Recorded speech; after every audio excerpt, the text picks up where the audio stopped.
Bonjour à tous, je suis très heureuse de vous accueillir ici sur le plateau du Salon du Cheval pour à l'occasion de cette 42e édition. Toute la semaine, nous allons parler d'Equidia Life, la chaîne du cheval, et je vais avoir le plaisir d'accueillir tous les jours les animateurs de la chaîne comme Julien Courbet, Alexia Laroche-Joubert, Sophie Talman ou encore Kamel Boudra, mais également les protagonistes, les acteurs qui font l'actualité de notre antenne, comme par exemple Bosti, Pénélope Le Prévost ou encore Nicolas Andriani.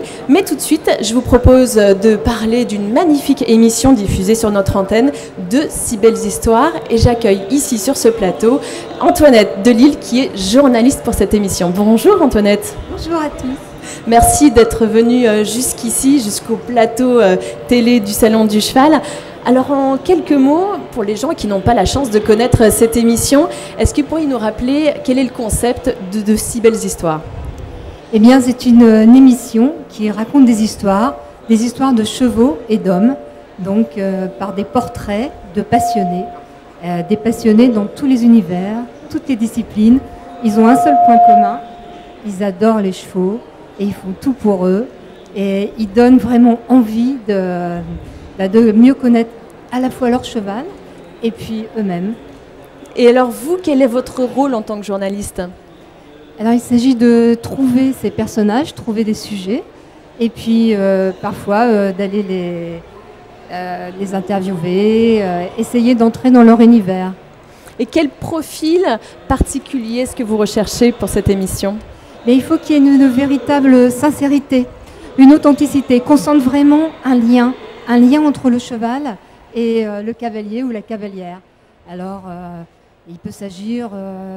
Comme ça, je me souviens d'une cavalière de 92 ans qui monte à cheval tous les jours et qui monte toute seule à cheval. Et son rêve, c'est vraiment de cirer sa selle, comme disent les cavaliers un petit peu. Donc un personnage qui prouve qu'on peut continuer à faire de l'équitation pendant à longtemps. Tous les âges.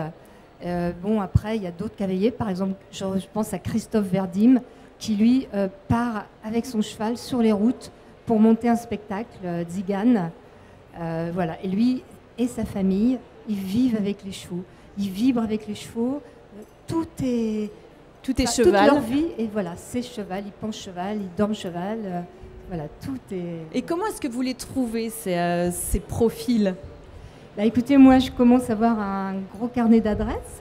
Bah oui, c'est vrai, parce qu'on va rappeler quand même que vous êtes journaliste pour 30 millions d'amis, que vous... Alors, est-ce que c'est toujours d'actualité ? Bah, là, en ce moment, je ne travaille plus pour eux, mais...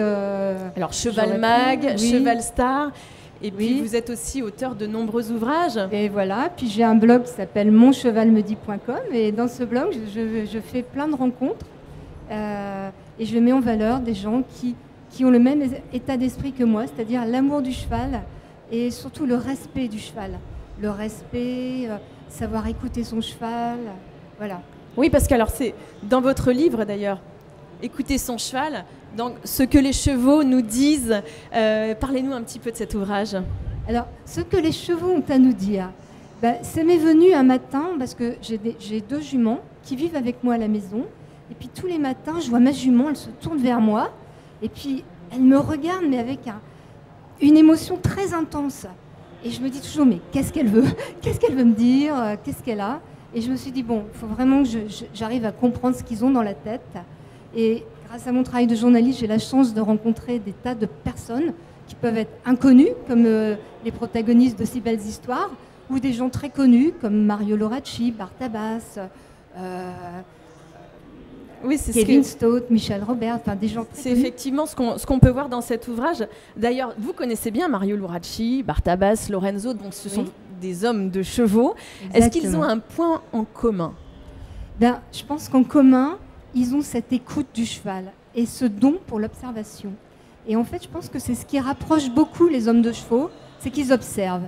Ils regardent le cheval, ils savent assez vite à qui ils ont affaire, ils regardent son œil.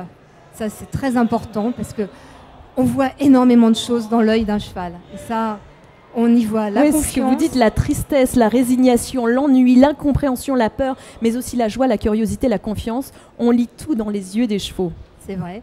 Et je pense que vous pouvez demander à Bartabas ou à Mario Loracci ou à Lorenzo. Lorenzo, lui, il vit totalement avec ses chevaux. En liberté. En liberté, il les travaille la nuit. Enfin, tous ces personnages, tous ces gens de chevaux, eh bien, ils le savent. Il faut écouter son cheval.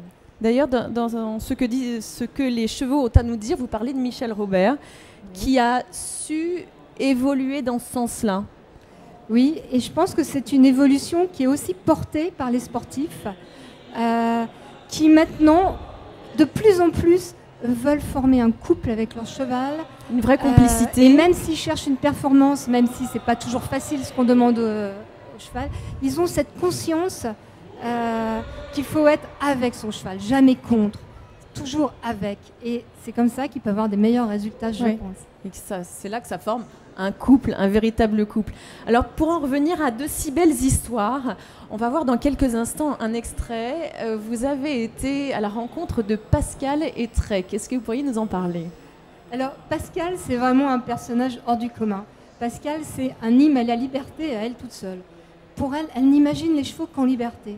Bon, il y a juste un petit problème, c'est qu'elle n'habite qu'à 20 km de Paris et que c'est pas évident d'organiser la liberté pour tous ses chevaux. Mais elle le fait quand même, parce qu'elle n'imagine pas voir ses chevaux enfermés. Donc vous allez voir, c'est une espèce d'anarchie contrôlée qui règne chez elle.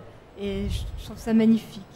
Oui, alors je vous propose, maintenant on va regarder un petit extrait, même 2 extraits de 2 si belles histoires diffusées sur Equidia Life, et puis on revient tout de suite. À Herbeville, dans les Yvelines, les chevaux de Pascal Meyer sont heureux. En liberté toute la journée, dans ce refuge pour chevaux, la principale devise est le bonheur est dans le pré. Mon histoire. En 1985, il y a un cheval qui vient au monde qui s'appelle Trek, un trotteur. Je le rencontre en 1989, il a donc 4 ans. Je tombe complètement amoureuse de lui, bien que le vétérinaire me déconseille de l'acheter parce qu'il a de l'emphysème. Je l'achète néanmoins et là, c'est la grande rencontre de ma vie. Trek, c'est un amour de ma vie.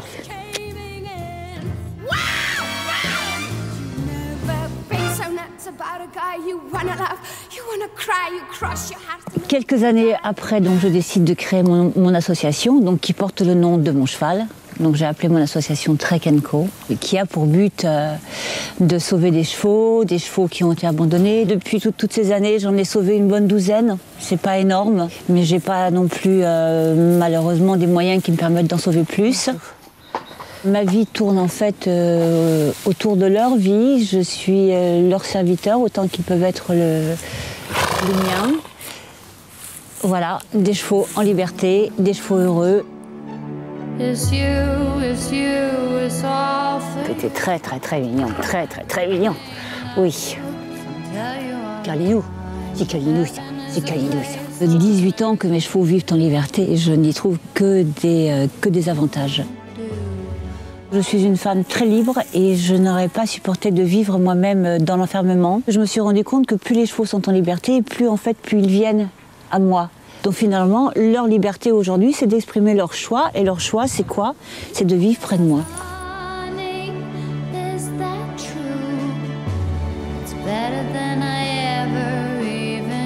Alors le matin, donc, ils vont passer du temps dans la grange à foin, puis une fois qu'ils vont être gavés, ils vont passer à autre chose, ils vont aller s'amuser, ils vont aller jouer entre eux. Après, ils vont aller rendre visite aux entiers. Mais là, le matin, c'est tout le monde mange. De fait, vivant tous en liberté, ils apprennent principalement les mauvaises manières, c'est-à-dire celles qui pourraient rendre furieux n'importe qui. Et il s'entraîne à être malin. Il a beaucoup d'humour, Marley. Attention, parce que Gigi, il a des grosses fesses. Ces rescapés retrouvent pas à pas leur vraie nature. Vifs et taquins, mais aussi très, très affectueux. Vous l'aurez compris, chez Pascal, Trek et compagnie, la clé des champs est aussi celle du bonheur. C'est mon copain parti, hein. C'était parti ton copain, hein. Oh là là, c'était terrible, hein. Ouh là là, ouh là là. Étonnamment, tous les chevaux, en fait, quand on les laisse libres, ils ont tous énormément de choses à nous raconter. Et ils ont tous une intelligence, tous. À Ustaritz, toute la vie de la famille tourne autour de Zerou, le genre d'histoire de famille que seuls les principaux intéressés peuvent raconter. C'était un samedi soir, maman a voulu nous amener voir des poulets en Shetland qui venaient de naître. Une maman Shetland est morte et elle a laissé son poulain derrière elle. Et là on a vu deux petits yeux trop adorables. Il était tout maigre, il avait froid, il était tout petit. Donc on a fait connaissance avec lui. Émilie, elle a sorti son pull, ses chaussettes de montagne. Ils lui ont mis les chaussettes, ils lui ont mis le pull dessus. Et puis on était carrément sous le charme et hypnotisé.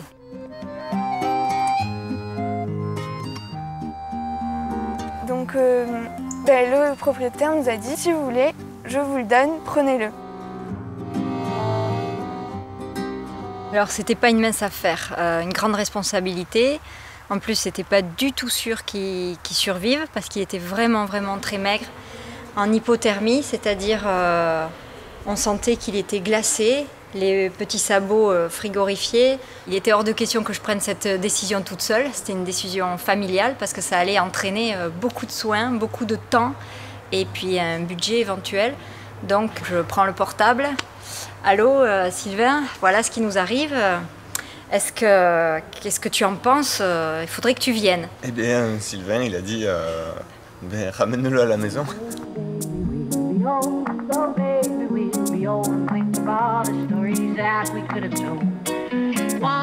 Dès que je l'ai vu, ses yeux ils étaient tout grands et sa tête était miniature. Tellement qu'il était maigre, j'ai craqué.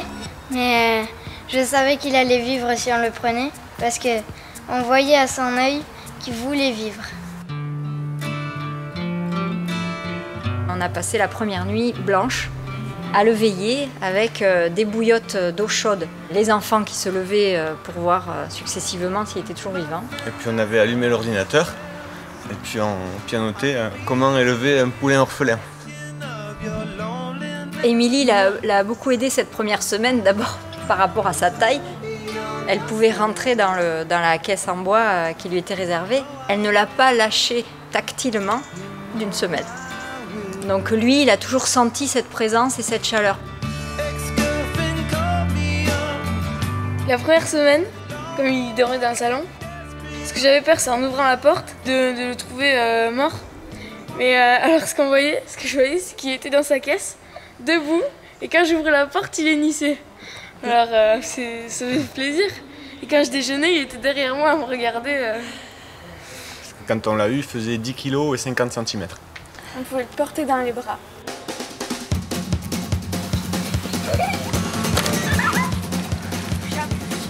La première semaine était très critique parce qu'il ne buvait pas lui-même. Ensuite, il y a eu la phase où il a avalé les biberons, goulûment.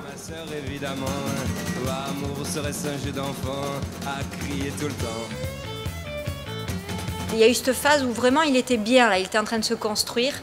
Et puis on ne sait pas pourquoi, à l'entrée de l'hiver, il a commencé à décliner. On ne savait pas trop ce qu'il avait. Là, on a fait venir la vétérinaire qui lui a fait une échographie même. Il a été mis sous antibiotiques, il a perdu 10 kilos en une semaine. Alors on n'a pas la fin de...